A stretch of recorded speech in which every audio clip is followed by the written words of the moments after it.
ओम शांति। यह बाबा की सेवा के लिए नया चैनल चालू किया है। इस चैनल को सब्सक्राइब करें। ओम शांति। ओम शांति। Good morning.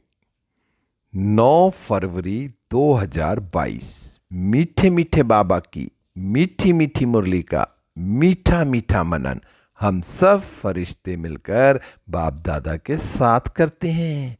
बाप दादा संदली पर बैठे हैं और हम सब फरिश्ते बाप दादा के सामने बैठे हैं। बाप दादा दृष्टि दे रहे हैं और वरदानों से भरपूर कर रहे हैं। बाबा बोले, बच्चों आज की मुरली से क्या शिक्षाएं ली? मीठे बाबा, आज आपने हमें बहुत प्यारी प्यारी शिक्षाएं दी। बाबा, आज आपने मीठे बच्चे में कहा, मीठे बच्चे सब दुखियों को सुखी बनाना यह एक बाप का ही फर्ज है। वही सर्व का सद्गति दाता है। शिव बाबा संगम पर आकर हम सब आत्माओं को जो दुखी हो गई थी 63 जन्मों से, जो कहाँ हम विकारों में पड़े थे, कहाँ कितना दुखी होकर कितना पुकारा हमने, इतना पुकारा जो भगवान को भी इस धरा पर आना पड़ा। हम बच्चों को दुखी देखकर कितना दयालु बाबा हम बच्चों से मिलने के लिए संगम पर आया और अब हम बच्चों को सुखी बनाने के लिए आया है। क्योंकि 63 जन्मों से हम नीचे उतरते उतरते उतरते कहाँ पहुंच गए हैं, कितना दुखी हो गया है। एक एक आत्मा कितनी दुखी है, तो एक एक आत्मा को सुखी बनाने के लिए स्वयं भगवान आए हैं। और ये भगवान खुद कह रहे हैं कि ये तो मेरा फर्ज है। देखो भगवान शिव बाबा कितना निरंकारी है कि भगवान स्वयं कह रहे हैं कि ये तो मेरा फर्ज है, मैं तुम दुखी आत्माओं को सुखी बनाने आया हूं। और वही बाबा हमारी सबकी सर्व की सब आत्माओं की सदगति दाता है बाबा। तो हम सब आत्माओं का सदगति दाता एक शिव बाबा है। तो मैं आत्मा संगम पर अपने आप को चेक करूं, जो शिव बाबा हम दुखियों को सुखी बनाने आए हैं, लेकिन वो सुखी बनेंगे कैसे?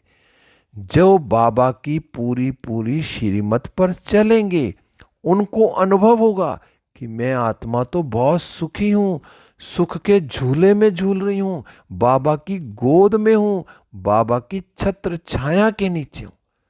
जो भगवान की छत्र छाया में होगा तो उसको कोई दुख की फीलिंग नहीं होगी। जो भगवान की पूरी पूरी श्रीमत पर चलेगा तो उसको कोई दुख की फीलिंग नहीं होगी। उसको तो सुख के झूले ही में आनंद आएगा। वो तो अतीन्द्रिय सुख के झूले में झूल रहे हैं। तो मैं आत्मा अपने को चेक करूं कि मैं अब सुख के झूले में झूल रही हूं या अभी भी मुझे कोई दुख अनुभव होता है। अगर दुख की फीलिंग है तो इसका मतलब मैं कहीं ना कहीं बाबा की श्रीमत से हटकर चल रही हूं। अगर मैं आत्मा पूरी पूरी श्रीमत पर चल रही हूं तो मुझे कोई दुख की फीलिंग नहीं होगी। फिर आज बाबा ने प्रश्न पूछा, बाप अपने बच्चों को चढ़ती कला में जाने की कौन सी युक्ति सुनाते हैं? अब बाबा संगम पर आकर हम बच्चों को तो चढ़ती कला के ही बारे में बताते हैं। हर एक पॉइंट बाबा का चढ़ती कला के लिए ही है। क्योंकि बाबा आए हमें क्या करने हैं? चढ़ती कला के लिए तो आए हैं, क्योंकि हमें दुखों से छुड़ाने आए हैं, सतयुग में ले जाने के लिए आए हैं। तो बाबा ने उसकी युक्ति सुनाई कि बच्चे, जो बाबा सुनाते हैं ना, बस वही सुनना है। जो बाबा ने कहा, जी बाबा, और उसी श्रीमत पर चलना है और उसी को मुझे फॉलो करना है और मुझे वही सुनना है। बाबा ने कहा बाकी जो कुछ भी सुना है ना अभी तक, उसको भूल जाओ। भक्ति में कितना सुना, जो भी सुना, बाबा ने कहा सब कुछ भूल जाओ। बस अब जो इस समय स्वयं परम पिता परमात्मा शिव बाबा ब्रह्मा बाबा के तन में आकर हम बच्चों को सुना रहे हैं, उसको सुनना है और बाकी सब कुछ भूल जाना है। बाबा ने कहा जो ये सुनते सुनते तुम कितने नीचे उतर आए हो, अब सिर्फ एक शिव बाबा की ही सुननी है, शिव बाबा की श्रीमत पर ही चलना है, तो हमारी चढ़ती कला हो जाएगी। हमने बहुत सुना और नीचे ही उतरते आए। फिर आज बाबा ने दूसरा प्रश्न पूछा, कौन सा गुहा राज तुम बच्चे समझते हो जिसमें सभी वेद शास्त्रों का सार आ जाता है? ये बाबा बाप तो मुरलियों में कई बार बता चुके हैं कि ब्रह्मा सो विष्णु और विष्णु सो ब्रह्मा कैसे बनते। ये स्वयं परम पिता परमात्मा शिव बाबा ने आकर हमें बताया कि जो ब्रह्मा से विष्णु और विष्णु सो ब्रह्मा कैसे बनते हैं, कैसे दोनों एक दो की नाभि से निकलते हैं। ये सारा गुहा राज क्या बताया? भक्ति में तो बताते हैं ना वो नाभि से निकले कैसे, लेकिन ये गुहा राज कौन बता रहे हैं? हम बच्चों को स्वयं परम पिता परमात्मा ने आके बताया। और यही जो है ना सभी शास्त्रों का सार है। क्योंकि ब्रह्मा सो विष्णु बनने में 1 सेकंड लगा और विष्णु सो ब्रह्मा बनने में 84 जन्म लग गए। ये बाबा ने स्वयं आकर हमें राज बताया कि बच्चे जो गुहा राज है ना तुम्हें मैं ही बता रहा हूं, और यही जो है ना वेद शास्त्रों का सार है। तो अब बाबा ने हमें आके समझा दिया है, तो मैं आत्मा इस बात को समझ गई हूं। फिर बाबा ने आज गीत चलाया, नैनहीन को राह दिखाओ प्रभु। अब कौन से नैनहीन को राह दिखाओ? जो आत्माएं अभी तक भी स्वयं परम पिता परमात्मा को नहीं पहचानी है, जो आत्माएं अभी भी कहाँ फंसी पड़ी हैं, उनको रास्ता बताना है कि स्वयं परम पिता परमात्मा शिव बाबा इस धरा पर आ गए हैं। आके भगवान को पहचानो, उनको भगवान का परिचय देना है, आत्मा और परमात्मा का परिचय देना है, उनके नैनों को खोलना है। तो मैं आत्मा शिव बाबा के साथ मिलकर कितनों को परिचय दे रही हूं बाबा का। देने वाला स्वयं भगवान है, मैं तो इंस्ट्रूमेंट हूं। तो भगवान मेरे द्वारा कितनी आत्माओं को परिचय दिला रहे हैं अपना। तो अब सबकी नैन क्या, नैनहीन को राह दिखाना है, सबके नैन खोलने हैं। बाबा कहते हैं मुझे तो सारे सृष्टि के बच्चे जो है बहुत प्यारे हैं, और जो मनुष्य मात्र है ना वो सब कौन है? वो सब परम पिता परमात्मा की ही संतान है, ईश्वरीय फैमिली है। और तो फैमिली में सबसे जास्ती प्यार किससे होता है? पिता से होता है, बाप से। लौकिक में भी देखो ना, सब बच्चे बाप से ज्यादा प्यार करते हैं। तो ऐसे ही तो यहाँ कौन सी फैमिली? ईश्वरीय फैमिली। और ईश्वरीय फैमिली में हम सबका पिता शिव बाबा। बाबा ने कहा जिसने बच्चों को रचा है, स्वयं भगवान ने जो बच्चों को रचा है, तो फिर बेहद का बाप कहते हैं कि प्यारे मीठे मीठे सिखलदे बच्चे 5000 वर्ष के बाद फिर से आकर मिले हो। बाबा फिर जब 5000 वर्ष के बाद मिलेगा तो कैसे मिलेगा? कस के मिलेगा ना, संगम युग पर आए। लौकिक में भी कोई पिता 1 हफ्ते के लिए बाहर चला जाए और फिर आए तो बच्चे कैसे उसको चिपक के मिलते, मेरे पापा आ गए मेरे पापा। तो ऐसे ही अब 5000 वर्ष के बाद मेरे पिता शिव बाबा आए हैं, मुझ आत्मा के पिता।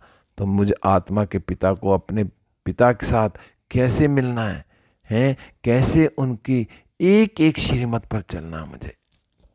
क्योंकि बाबा तो आए हैं, हम सब जो बच्चे अशांत हो गए थे, अशांति से कहाँ शांति में ले जाने के लिए। बाबा ने कहा दुनिया में भी शांति में कितनी कॉन्फ्रेंस करते हैं, पर कुछ होता है नहीं। मारा मारी सब बंद करो, लड़ते झगड़ते रहते हैं, फिर भी शांति करो शांति, और शांति होती नहीं। बाबा ने कहा शांति तो अब एक ही बार होगी, क्योंकि पुरानी दुनिया का तो विनाश होना ही होना है। पुरानी दुनिया का विनाश और नई दुनिया की स्थापना होनी है, तभी शांति होगी। शांति तो एक सतयुग में ही होगी, और परम धाम में शांति। फिर शिव बाबा कहते हैं जो मैं ना, मेरा अपना शरीर नहीं है, मैं तो इस साधारण बूढ़े तन में आता हूँ, ब्रह्मा के तन में आकर मैं तुम्हें सुनाता हूँ, और भारत में ही आता हूँ। हमने कहा ये अपने जन्मों को भी नहीं जानते थे, ब्रह्मा बाबा भी अपने जन्मों को नहीं जानते थे, मैं आकर ही इनको समझाता हूँ। शिव बाबा कह रहे हैं कि ब्रह्मा बाबा भी अपने जन्मों को नहीं जानते थे, मैंने ही आकर इनको समझाया। बाबा ने कहा ये जो सब है ना बना बनाया बेहद का बड़ा ड्रामा है, जो सेकंड पास होता है ना तो वे फिर रिपीट होगा। तो ये बेहद का जो ड्रामा का राज एक बाप ही समझाते हैं हमें। जो ड्रामा का राज आदि मध्य अंत सृष्टि के सारे ड्रामा का राज शिव बाबा ने खुद आकर समझाया है संगम पर। बाबा कहते हैं बच्चे जो कुछ तुम दान पुण्य आदि करते आए हो ना, वे सब भक्ति मार्ग में, भक्ति मार्ग में जो भी दान पुण्य किया है उनसे कुछ प्राप्ति नहीं हुई है। बाबा कहते हैं क्योंकि भक्ति में अब कोई सार ही नहीं है। उन्होंने कहा इतने सब चित्र आदि जो कुछ बनाए ना, सब गुड़ियों की पूजा कहा जाता है। कैसे चित्र बनाया, खिलाया पिलाया फिर डुबो दिया, सब गुड़ियों की पूजा। तो अब स्वयं परमपिता परमात्मा हम बच्चों को जो राजयोग सिखला रहे हैं, जो नॉलेज दे रहे हैं, उसको अपने अंदर धारण करके मुझे कितना अपने आप को श्रेष्ठ बनाना है। फिर बाबा ने कहा जो है ना, तुम बच्चे अब बरोबर भारत को पवित्र बनाने की सर्विस कर रहे हो, तुम हो खुदाई खिदमतगार। तो मैं आत्मा अपने को चेक करूं कि पहले तो मैं पूरी पूरी श्रीमत पर चल रही हूं, मैं पूरा पवित्र बनी हूं, मनसा वाचा कर्मणा हर एक संकल्प दृष्टि वृत्ति कृति संपूर्ण पवित्र। जब मैं पवित्र हूं तो मैं तभी तो औरों को भी पवित्र बनाऊंगी। तो मैं बाबा के साथ, बाबा कह रहे हैं कि पवित्र बनाने की सर्विस कर रहे हो, तो बाबा को कितना निश्चय हम बच्चों पर। क्योंकि बाबा कहते तुम कौन हो, खुदाई खिदमतगार हो। क्योंकि हमारी क्या है, एक बाप से ही प्रीत है। बाबा कहते हैं तुम्हारी बाप से ही प्रीत है, बाप की श्रीमत पर चलते हो तब श्रीमत भागवत गीता गाई हुई है। अब मैं आत्मा पूरी पूरी श्रीमत पर चलती हूँ।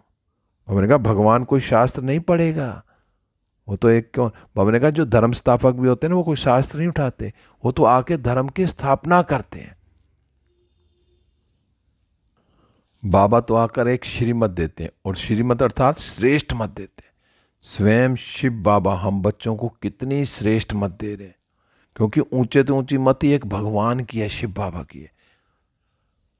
अब हम बच्चे कितना श्रीमत पर चलते हैं। बाबा सिर्फ क्या कहते हैं कि बच्चे मुझे याद करो, बस। हमने कहा दो ही तो अक्षर है, बड़े प्यार से कहते हैं बच्चे, तो यह है बाप और हम सब हैं ईश्वरीय फैमिली के मेंबर। बस यह बात किसकी बुद्धि में नहीं होगी। बाबा ने कहा इनके बुद्धि में भी नहीं थी, कौन सी, ब्रह्मा बाबा की बुद्धि में नहीं थी। फिर बाबा ने आकर बैठ के समझाते हैं, तो बाबा ने जब समझाया तो उनकी बुद्धि में भी बैठा, और वो फिर हम सब की बुद्धि में बिठा रहे। हमने कहा इन सब आत्माओं का ना मुझे पावन बनाए वापस ले जाना है। अब शिव बाबा हम आत्माओं को पावन बना के वापस ले जाएंगे परम धाम, और फिर वहां से हम कहाँ आएंगे, सतयुग में आएंगे। बाबा ने कहा ये ड्रामा अनुसार फिर से आया हूं तुमको वापस ले जाने। 5000 वर्ष पहले भी आए थे, हमको ले गए थे, फिर वहां से सतयुग में आए थे, अब फिर बाबा हमें लेने आए। तो मैं आत्मा कितना प्यार से बाबा के साथ जाऊं। आज बाबा बार बार पवित्रता के ऊपर कह रहे हैं। बाबा कहते हैं बच्चे इस अंतिम जन्म में पवित्र बनो, तो पवित्र दुनिया की स्थापना में मदद होगी। बाबा ने कहा पवित्रता तो अच्छी चीज है ना, इसके लिए बहुत बच्चियां मार खाती हैं, अबलाओं पर भी अत्याचार होते हैं। लिखते हैं बाबा क्या करें, हमको इस बंधन से छुड़ाओ। बाबा ने कहा नाटक भी दिखाते हैं ना, द्रौपदी ने कैसे साड़ियां उतरी, तो फिर उसमें भक्ति में दिखाते हैं कि श्री कृष्ण ने उसको कितनी साड़ियां दी। बाबा ने कहा यह एक कहानी बना दी है, और वास्तव में क्या है। बाबा कहते हैं बच्चे अब पवित्र बनने से तुम ना 21 जन्म कभी नग्न नहीं होंगे। तो 21 जन्मों का जो वर्षा, वहां तो भक्ति में दिखाता है कि 21 साड़ियां दी कृष्ण ने द्रौपदी को पहनाई, तो यहाँ क्या इस बात का है। बाबा ने कहा यहाँ क्या है, पवित्र बनोगे तो 21 जन्म के लिए नग्न होने से बचेंगे। तो मैं आत्मा कितना पवित्र बन रही हूं, तो 21 जन्म में सतयुग में जहाँ क्या है, कहाँ अपवित्रता है ही नहीं, अपवित्रता तो है ही नहीं, वहां संतान भी कैसे होगी, दृष्टि से होगी। बाबा ने फिर कहा आत्म अभिमानी बनना, देही अभिमानी तो बहुत बन लिए, अब हमें आत्म अभिमानी बनना। और आत्म अभिमानी कैसे बनेंगे, जितना हम शिव बाबा को याद करेंगे कि मैं आत्मा हूं, और शिव बाबा भी ज्योति बिंदु आत्मा, चमकती हुई आत्मा, इन आंखों से नहीं देखती। बाबा ने आज आत्मा के लिए भी कहा कि आत्मा कितनी छोटी से छोटी बिंदी है, स्टार है। बाबा ने कहा तीर्थ पर भी जाते हैं ना, तो रास्ते में क्या राम राम कहते जाते हैं। अब बाबा क्या कहते हैं कि तुम बाप को याद करते चलो। अब सारी दुनिया तो राजयोग नहीं सीखेगी, कल पहले वाले ही यहाँ आएंगे।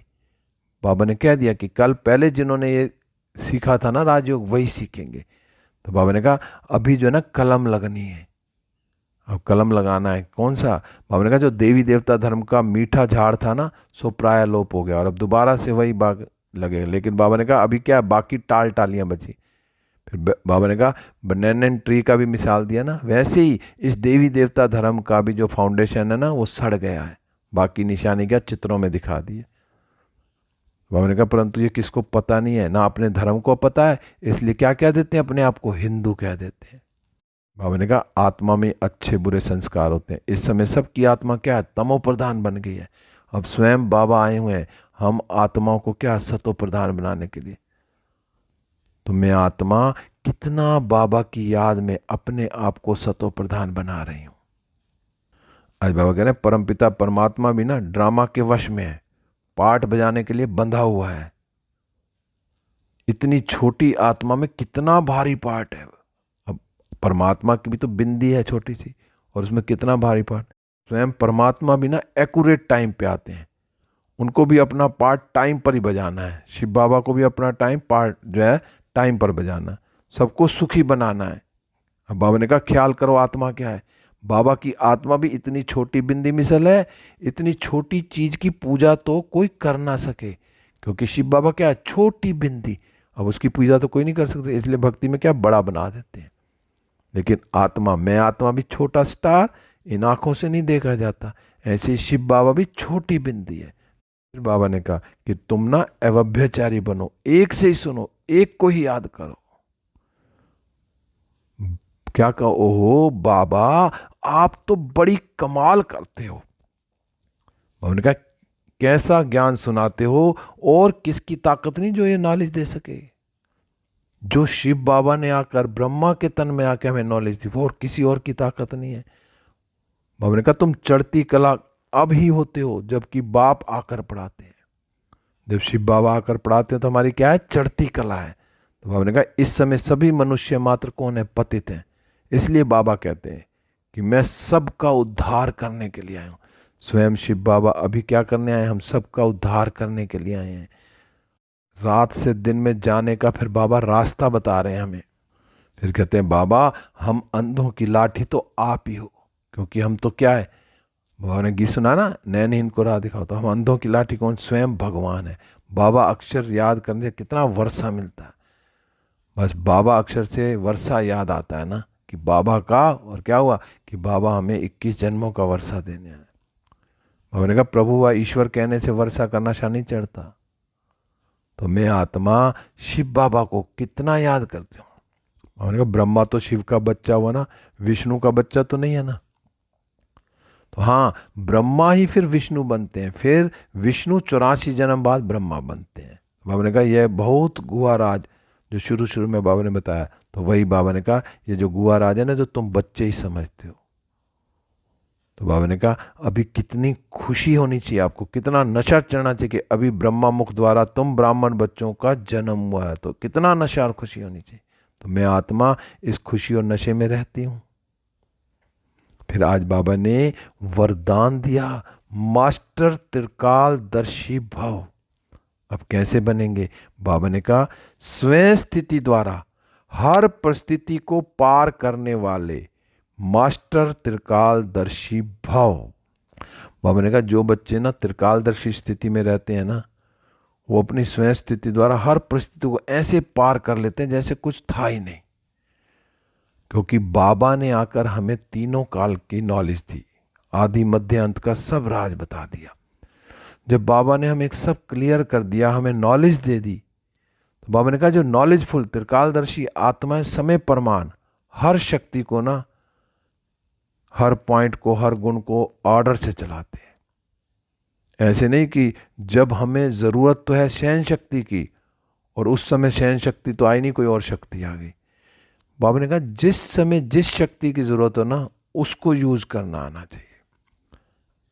अगर मुझे किसी आत्मा का दुख दूर करना है, उसको शांति देने है, तो उस समय मैं शांति के वाइब्रेशन उसको दे रही हूं। जब मुझे सहन शक्ति की जरूरत है, तो मैं सहन शक्ति की शक्ति मेरे पास आ रही है। जिस समय जिस शक्ति की जरूरत हो ना, और जिस विधि से चाहिए, बाबा ने कहा उस समय अपना कार्य करे, तब कहेंगे खजाने के मालिक। अब मेरे पास सारे खजाने तो हैं, कहीं ऐसा तो नहीं है मैं खजाने ढूंढने में लग गई हूं।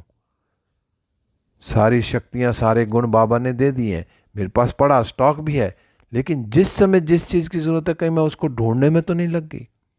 फौरन वो खजाना, जिस समय जिस खजाने की ज़रूरत है फौरन वो खजाना मेरे सामने आए और मैं उसको दूसरे पे अप्लाई कर सकूं, अपने पे भी कर सकूं और दूसरों को भी दे सकूं। दूसरे को शांति की ज़रूरत है। अब मान लो कोई आया, उसको लगी तो प्यास है, मैं कितना भी खाना खिला दूं, जब तक उसकी प्यास नहीं बुझेगी तो वो शांत कैसे होगी? आत्मा परेशान ही रहेगी ना। तो जिस समय जिस शक्ति की ज़रूरत है उस समय वो ऑर्डर करें और वो शक्ति आ जाए, तब कहेंगे मास्टर त्रिकालदर्शी। फिर आज बाबा ने स्लोगन में कहा कि जो सदा खुश रहते हैं ना और सबको खुशी बांटते हैं वही सच्चे सेवादारी हैं। देखो कितना आसान कर दिया बाबा ने सच्चे सेवादारी बनने की परिभाषा, कि सच्चा सेवादारी कौन? जो स्वयं भी सदा खुश रहे और दूसरों को भी सदा खुशी बांटता रहे। श्रीमत के हिसाब से सबको खुशी बांटे, श्रीमत से हटकर किसी को खुश नहीं करना, श्रीमत पर रहकर हर एक आत्मा को खुश करना है। जैसी भी आत्मा है, कैसी भी है, वो आत्मा भी बाबा का बच्चा है। हर आत्मा का अपना अपना पार्ट है, किसी में कोई भी अवगुण नहीं, सब अच्छी आत्मा है, सबका कल्याण हो। तो सबको खुशी बांटनी है, सदा खुश भी रहना है और दूसरों को भी खुशी बांटनी है। तो बाबा ने कहा वही सच्चे सेवादारी। तो कितना सच्चा सच्चा सेवादारी मैं आत्मा हूँ। तो अपने आप को मैं चेक करूँ, सबको खुशी देता हूँ। ओम शांति। अब हम सब फरिश्ते बन उड़ चले विश्व ग्लोब पर। बाप दादा की किरणें मुझ पर आ रही हैं और मुझसे सारे विश्व में फैल रही हैं। सारा विश्व सुख शांति आनंद प्रेम और पवित्रता से भरपूर होता जा रहा है। अब मैं फरिश्ता बाबा के साथ वापस सूक्ष्म वतन में बाबा से दृष्टि लेते हुए वरदानों से भरपूर होते हुए इस देह रूपी मंदिर में हूँ। बाबा की किरणें मुझ पर आ रही हैं और मुझसे सारे विश्व में फैल रही हैं और सारा विश्व सुख शांति आनंद प्रेम और पवित्रता से भरपूर होता जा रहा है। ओम शांति, ओम शांति, ओम शांति।